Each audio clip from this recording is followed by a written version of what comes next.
Cryptography or cryptology, from Greek kappa rho upsilon pi tau omicron sigma kryptos, hidden, secret, and gamma rho alpha phi epsilon iota nu graphein, writing, or lambda omicron gamma iota alpha logia, study, respectively, is the practice and study of techniques for secure communication in the presence of third parties called adversaries. These adversaries are often referred to as Eve in cryptography, while the sender and recipient of messages are called Alice and Bob respectively. More generally, cryptography is about constructing and analyzing protocols that prevent third parties or the public from reading private messages. Various aspects in information security such as data confidentiality, data integrity, authentication, and non-repudiation are central to modern cryptography. Modern cryptography exists at the intersection of the disciplines of mathematics, computer science, and electrical engineering.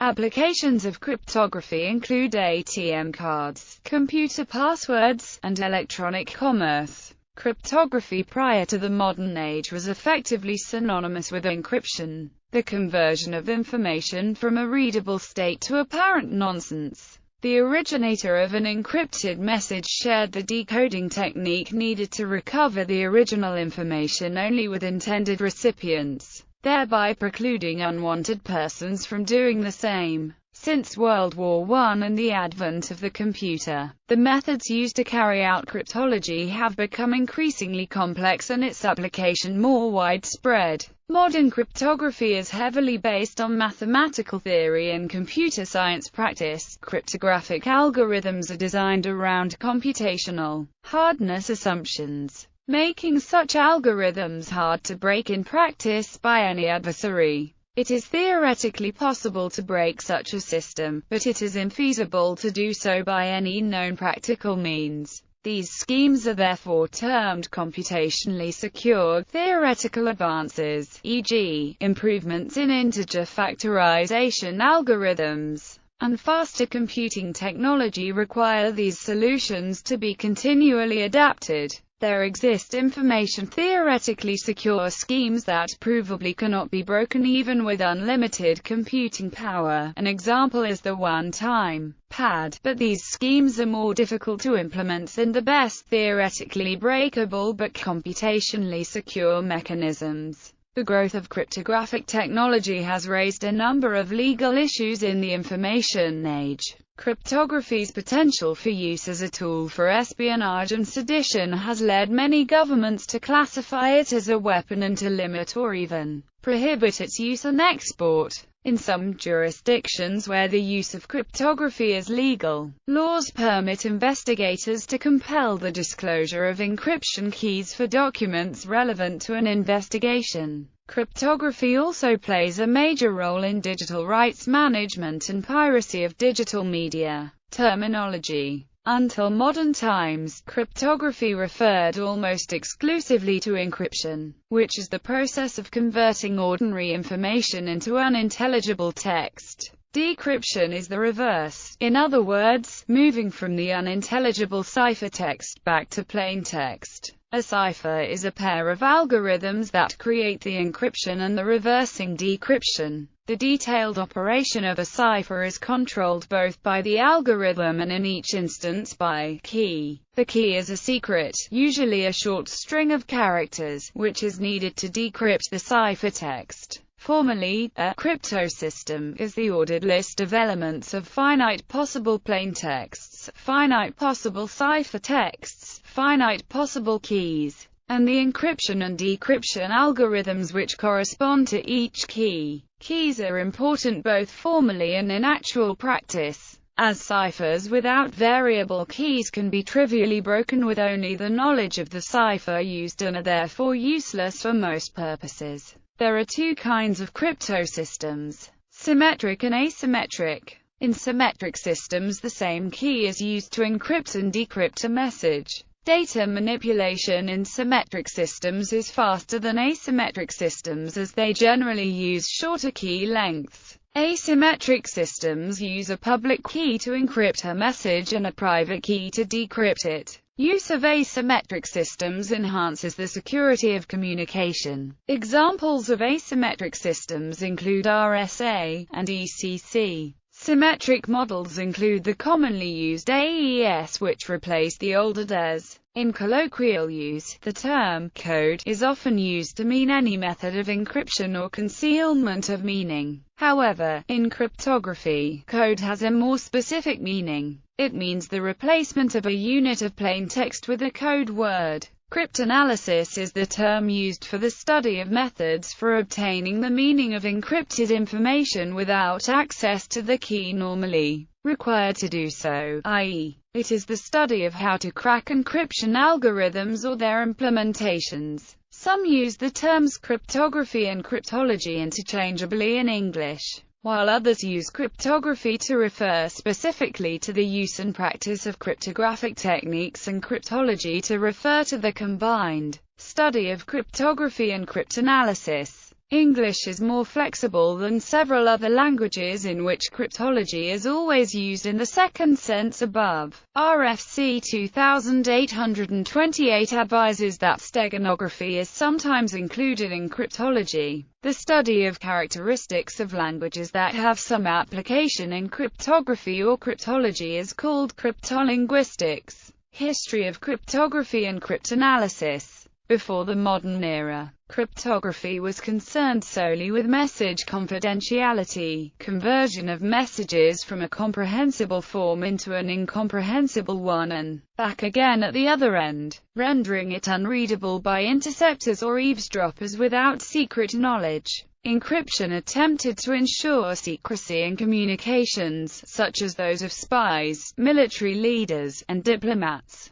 In recent decades, the field has expanded beyond confidentiality concerns to include techniques for message integrity checking, sender, receiver identity authentication, digital signatures, interactive proofs and secure computation, among others. Classic cryptography. The earliest forms of secret writing required little more than writing implements since most people could not read. More literacy, or literate opponents, required actual cryptography. The main classical cipher types are transposition ciphers, which rearrange the order of letters in a message, and substitution ciphers, which systematically replace letters or groups of letters with other letters or groups of letters. Simple versions of either have never offered much confidentiality from enterprising opponents. An early substitution cipher was the Caesar cipher, in which each letter in the plain text was replaced by a letter some fixed number of positions further down the alphabet. Suetonius reports that Julius Caesar used it with a shift to 3 to communicate with his generals. Atbash is an example of an early Hebrew cipher. The earliest known use of cryptography is some carved ciphertext on stone in Egypt, but this may have been done for the amusement of literate observers rather than as a way of concealing information. The Greeks of classical times are said to have known of ciphers.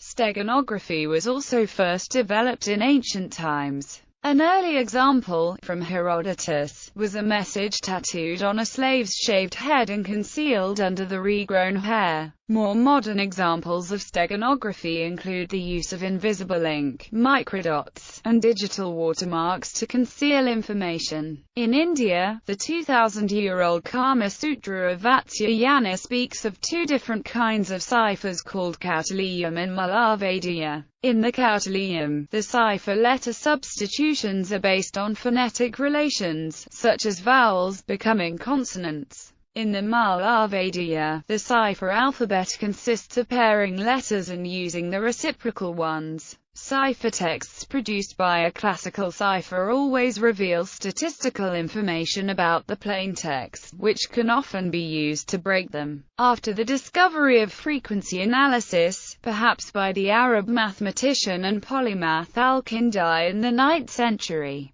nearly all such ciphers became more or less readily breakable by any informed attacker. Such classical ciphers still enjoy popularity today, though mostly as puzzles. Al-Kindi wrote a book on cryptography entitled Rishala Fiastakritjalmuama, which described the first known use of frequency analysis cryptanalysis techniques. Essentially all ciphers remained vulnerable to cryptanalysis using the frequency analysis technique until the development of the polyalphabetic cipher, most clearly by Leon Battista Alberti around the year 1467, though there is some indication that it was already known to Al-Kindi. Alberti's innovation was to use different ciphers for various parts of a message. He also invented what was probably the first automatic cipher device, a wheel which implemented a partial realization of his invention. In the polyalphabetic Vigenère cipher, encryption uses a keyword,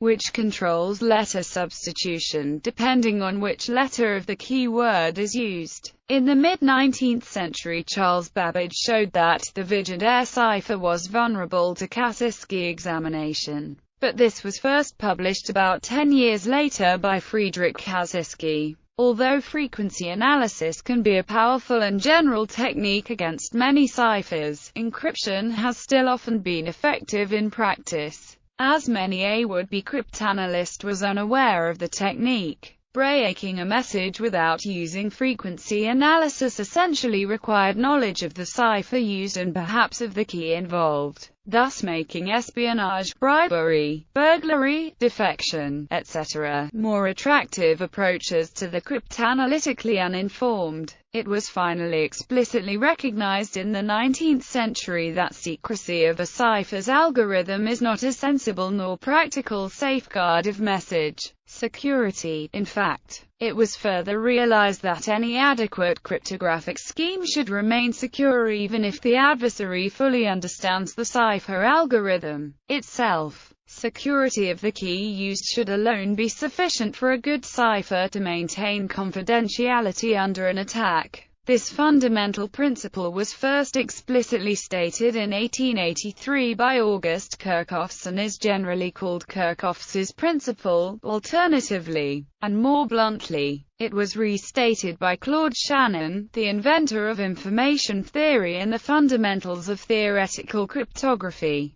As Shannon's maxim, the enemy knows the system. Different physical devices and aids have been used to assist with ciphers. One of the earliest may have been the cydale of ancient Greece, a rod supposedly used by the Spartans as an aid for a transposition cipher. In medieval times, other aids were invented such as the cipher grill, which was also used for a kind of steganography. With the invention of polyalphabetic ciphers came more sophisticated aids such as Alberti's own cipher disk, Johannes Trithemius' tabula recta scheme, and Thomas Jefferson's multi-cylinder. Many mechanical encryption, decryption devices were invented early in the 20th century, and several patented, among them rotor machines, famously including the Enigma machine used by the German government and military from the late 1920s and during World War II. The ciphers implemented by better quality examples of these machine designs brought about a substantial increase in cryptanalytic difficulty after World War I. Computer-era cryptanalysis of the new mechanical devices proved to be both difficult and laborious. In the United Kingdom, cryptanalytic efforts at Bletchley Park during World War II spurred the development of more efficient means for carrying out repetitious tasks. This culminated in the development of the Colossus, the world's first fully electronic, digital, programmable computer, which assisted in the decryption of ciphers generated by the German Army's Lorenz SZ 4042 machine. Just as the development of digital computers and electronics helped in cryptanalysis, it made possible much more complex ciphers. Furthermore, computers allowed for the encryption of any kind of data representable in any binary format. Unlike classical ciphers which only encrypted written language texts, this was new and significant. Computer use has thus supplanted linguistic cryptography, both for cipher design and cryptanalysis. Many computer ciphers can be characterized by their operation on binary bit sequences, unlike classical and mechanical schemes, which generally manipulate traditional characters directly. However, computers have also assisted cryptanalysis, which has compensated to some extent for increased cipher complexity. Nonetheless, good modern ciphers have stayed ahead of cryptanalysis. It is typically the case that use of a quality cipher is very efficient, while breaking it requires an effort many orders of magnitude larger, and vastly larger than that required for any classical cipher. Making cryptanalysis so inefficient and impractical is to be effectively impossible. Extensive open academic research into cryptography is relatively recent. It began only in the mid-1970s.